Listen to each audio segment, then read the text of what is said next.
నడిచినా కూర్చున్నా మోకాళ్ళ నొప్పులు వస్తున్నాయా? ప్రాణ పెయిన్ క్లినిక్ లో అధునాతన చికిత్సతో మోకాళ్ళ నొప్పులు తగ్గించుకోండి. నమస్తే, వెల్కమ్ టు మనం టీవీ. మనం ఉన్నది మన కోసం. నేను వలి. ప్రస్తుతం లైవ్ లో జాయిన్ అయ్యారు ప్రముఖ పొలిటికల్ అనలిస్ట్ డివి శ్రీనివాస్ గారు. వారితో మాట్లాడదాం. డివి శ్రీనివాస్ గారు నమస్తే సార్. నమస్తే అండి. డివి శ్రీనివాస్ గారు, వైఎస్ షర్మిల చంద్రబాబు గారిని కలిశారు. తన కుమారుడి పెండ్లి పత్రికను ఇచ్చారు. వారు బయటకు వచ్చి మాట్లాడారు. ఎలాంటి రాజకీయాలు చర్చించలేదు. పెండ్లి ఆహ్వాన పత్రిక తన కుమారుడికి సంబంధించి పత్రిక ఇచ్చి వచ్చాము అని చెప్పేసి అన్నారు.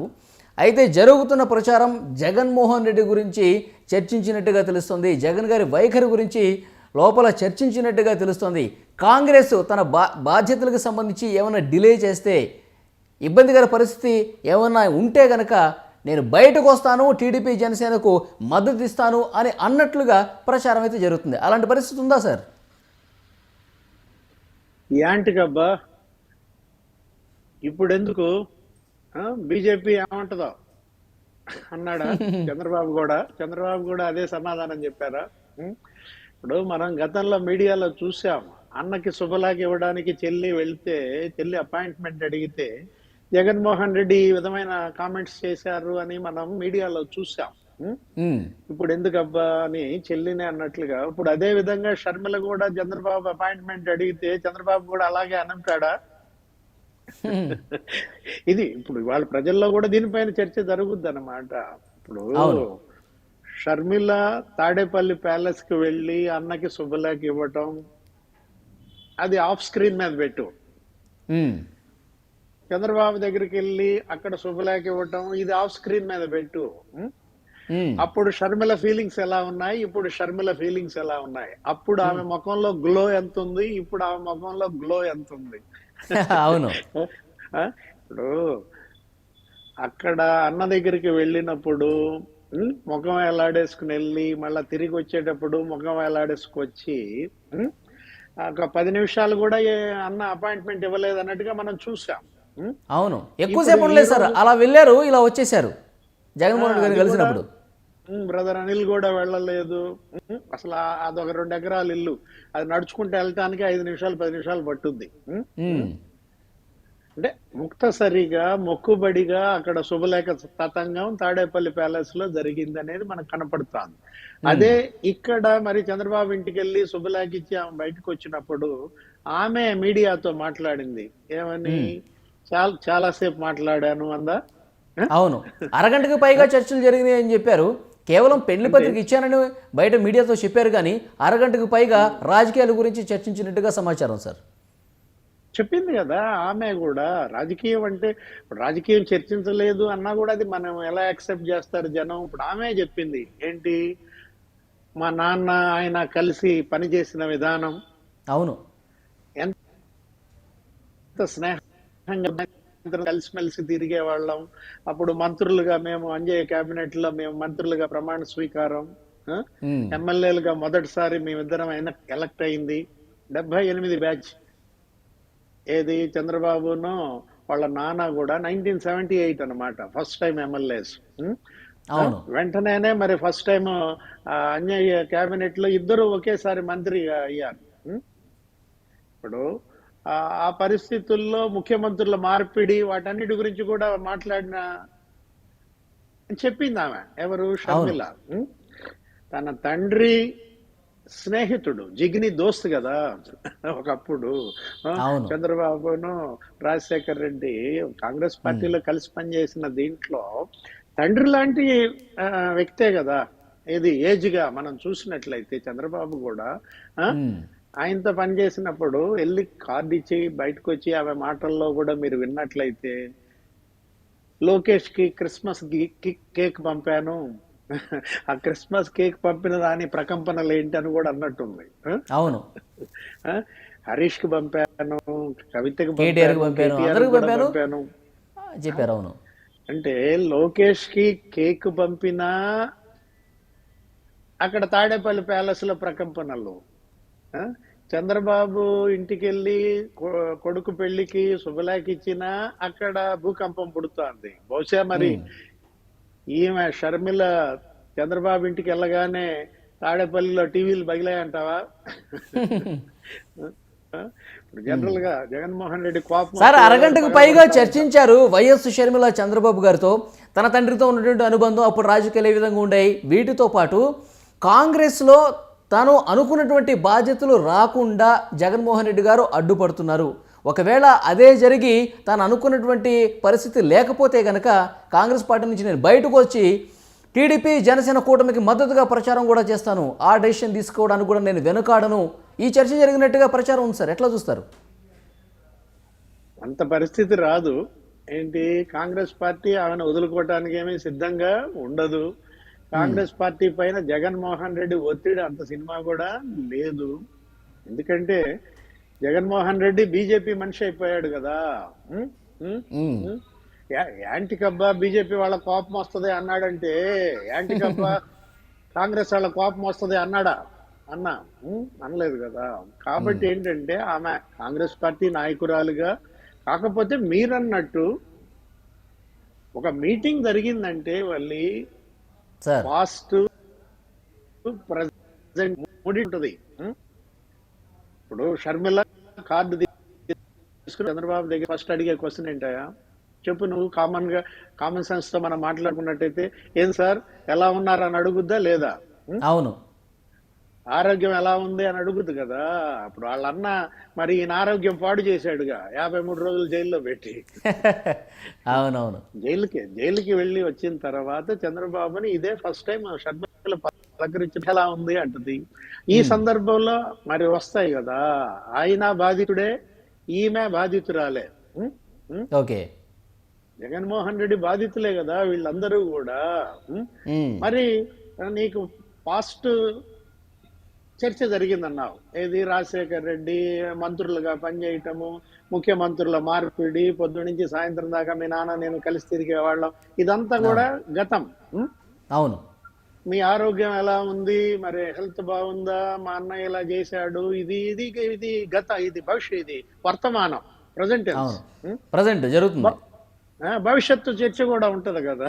భవిష్యత్తు ఏంటి, రేపటి ఎన్నికలు, కడప లోక్సభకి నేను వేద్దాం అనుకుంటున్నాను కాంగ్రెస్ తరఫున, మరి ఎలా ఉంటది, మీరు మద్దతు ఇస్తారా, ఈ చర్చ కూడా మరి జరిగి ఉన్నాయి కదా.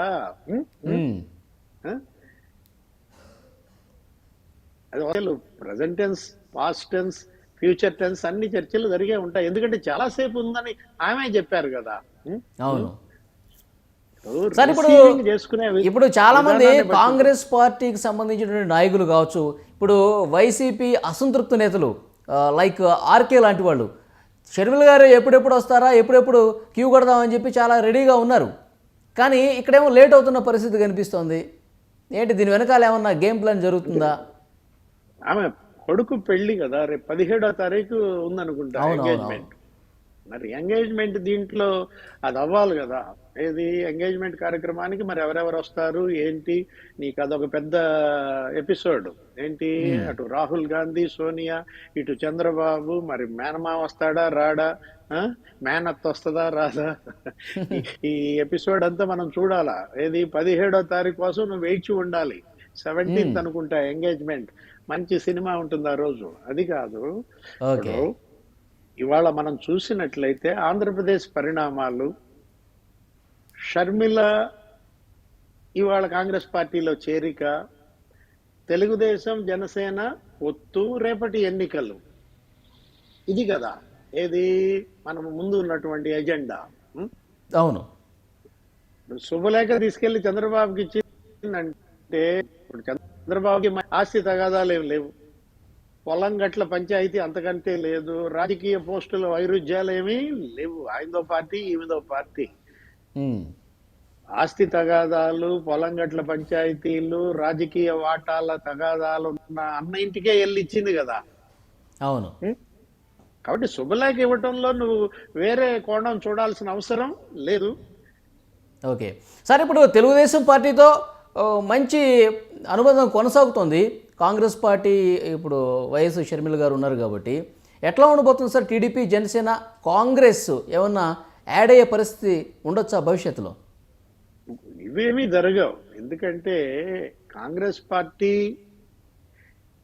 ఇవాళ రాష్ట్ర విభజనలో ప్రధాన దోషి. A1 గా ఉండేది మొన్నటిదాకా. ఆంధ్రప్రదేశ్కి జరిగినటువంటి అన్యాయం విషయంలో కాంగ్రెస్ ని మరి నీకు 40% నుంచి 3%కి దించేశారు. అవును. వాళ్ళ అన్నయ్య కాంగ్రెస్ ఓట్ బ్యాంక్ ఎత్తుకుపోయాడు, కరెక్ట్ గా 37% ఓట్ బ్యాంక్. బాధ్యత ఏంటి? అన్న ఎత్తుకుపోయిన ఓట్ బ్యాంక్ మళ్ళీ కాంగ్రెస్ కి తీసుకురావాలి. అది కాంగ్రెస్ పార్టీ, వైఎస్ఆర్ కాంగ్రెస్ పార్టీ మధ్య నడుస్తున్నటువంటి ఓట్ బ్యాంక్ రాజకీయం. అవును. ఇప్పుడు ఆంధ్రప్రదేశ్ ప్రజల విషయానికి వచ్చేసరికి వాళ్ళు కాంగ్రెస్ పార్టీ కన్నా ఇప్పుడు బీజేపీ వాళ్ళకి ప్రధాన దోషిగా ఉంది. ఇప్పుడు A1 బీజేపీగా మారింది, A2గా కాంగ్రెస్ సైడ్ అయిందనమాట. కాంగ్రెస్ నన్న క్షమించడానికి ఆంధ్రప్రదేశ్ ప్రజలు సిద్ధంగా ఉన్నారు, కానీ బీజేపీని క్షమించడానికి సిద్ధంగా లేరు. ఓకే. విభజన జరిగిన నష్టం కన్నా, కాంగ్రెస్ చేసిన నష్టం కన్నా బీజేపీ చేసిన నష్టం ఎక్కువ అనేటటువంటి ఒక కక్షలో ఆంధ్రప్రదేశ్ ప్రజలు ఉన్నప్పుడు మరి కాంగ్రెస్ పార్టీకి ఒక రకంగా కొంత స్పేస్ దొరికినట్లే. ఈ పర్సంటేజ్ పెంచుకోవాలి. తెలుగుదేశం జనసేన అలయన్స్ కి ఈమె మద్దతు ఇస్తుందా, ఆ అలయన్స్ లోకి కాంగ్రెస్ పార్టీ చేరుతుందా అని అడిగారు మీరు. అది జరగని అంశాలు అవన్నీ కూడా. ఏదన్నా ఇప్పుడు డిస్కషన్ ఏం నడుస్తోంది, తెలుగుదేశం జనసేనలోకి బీజేపీ పొత్తుగా వస్తుందా రాదా అనే డిస్కషన్ ఉంది తప్ప కాంగ్రెస్ వస్తుంది అనేది లేదు. ఒకవేళ షర్మిల పోటీ చేస్తే ఇండిపెండెంట్ గా పోటీ చేయాలి, వీళ్ళ మద్దతు అడగాలి. అర్థకాల కడప లోక్సభకి లేదు, కాంగ్రెస్ పార్టీలో చేరింది కాబట్టి కాంగ్రెస్ పార్టీ క్యాండిడేట్ గా కడప లోక్సభలో ఆమె రేపు పోటీ చేయాలి, వీళ్ళ మద్దతు అడగాలి. ఇదంతా కూడా నడుస్తుంది, మనం చూడాలి. అంటే ఇప్పుడు వీళ్ళ మద్దతు అడగాలి అంటే కనుక సార్, ఇప్పుడు వైఎస్ షర్మిల గారు కడప లోక్సభ నుంచి పోటీ చేస్తే టీడీపీ జనసేన అభ్యర్థి ఇక పెట్టరా ఒకవేళ మద్దతు అడిగితే? చూడాలా, ఇవన్నీ నడుస్తాయి. రేపు ఎంగేజ్మెంట్కి వెళ్తే వాళ్ళు అక్కడేం చర్చలు జరుగుతాయో కూడా చూడాలి కదా. ఓకే, 17 తర్వాత ఒక పిక్చర్ కొంత క్లారిటీ వస్తుందంటారు. ఎంగేజ్మెంట్ ఉంది, పెళ్ళి ఉంది, తర్వాత అసలు పెళ్లి ఏది? జగన్మోహన్ రెడ్డి పెళ్ళ లేకపోతే నీకు ఎలక్షన్ వస్తుంది కదా. ఇది దీనికి ముందు జరిగే ఎపిసోడ్లలో మనకి క్లారిటీ వచ్చేటువంటి అవకాశం ఉంది. కాకపోతే మీకంత భూకంపాలు రావాల్సిన పరిస్థితి లేదు. నేను కేవలం ఏదో కేక్ పంపించాను మొన్న, దానికే మీరు ఇవన్నీ పగలగొట్టేస్తున్నారు. లేదు ఇప్పుడు ఏదో శుభలేఖ ఇచ్చాను, దీనికి ఇంకేం పగలగొట్టబాగండ్రా నాయన అని వాళ్ళ మీడియా ముందు మాట్లాడింది. ఎవరు? షర్మిల. ఓకే, ఏదైనా సరే కడప రాజకీయం, షర్మిల రాజకీయం, పులివెందుల రాజకీయం జగన్మోహన్ రెడ్డి శిబిరంలో కల్లోలం సృష్టిస్తోంది. వైఎస్ఆర్ కాంగ్రెస్ పార్టీలో గజిబిజి గందరగోళం అయిపోతోంది. మీరు అన్నట్టుగా ఆళ్ల రామకృష్ణారెడ్డి ఆల్రెడీ నా ప్రయాణం షర్మిలతోనే అన్నాడు. కాపు రామచంద్రారెడ్డి ఆల్రెడీ వెళ్ళిపోయి కాంగ్రెస్ పార్టీ కలిసి ఏది రఘువీరారెడ్డిని వీళ్ళందరినీ కూడా. అవును సార్, అవును. కళ్యాణ్ రాయదుర్గంలో కాంగ్రెస్ టికెట్ కూడా అడిగినట్టుగా మనం చూసాం కాపు రామచంద్రారెడ్డి.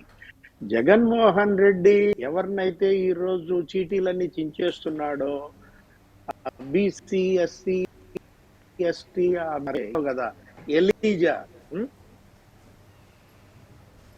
చింతలపూడి ఎమ్మెల్యే తనకు జరిగిన అన్యాయం మీద వాపోయాడు. ఏంటి? ఎలీజా 3 ఏళ్లు సగానే నేను మరి బయటకు వచ్చేసానండి, ఏంటి IRS ఏదో ఉంది కదా, ఆయన నాకు ఇంత అన్యాయం చేశాడని మాట్లాడాడు కదా ఎలీజా కూడా మరి షర్మిలతో జాయిన్ అవ్వచ్చు. ఓకే, చూద్దాం సార్. గతంలో ఎవరైతే కాంగ్రెస్ పార్టీలో పనిచేసి వీళ్ళందరూ కూడా జగన్ వైపు వెళ్ళారో వాళ్ళంతా కూడా షర్మిలకు గనక వచ్చినట్లయితే ఇక కొంప కొల్లేరే అన్నమాట.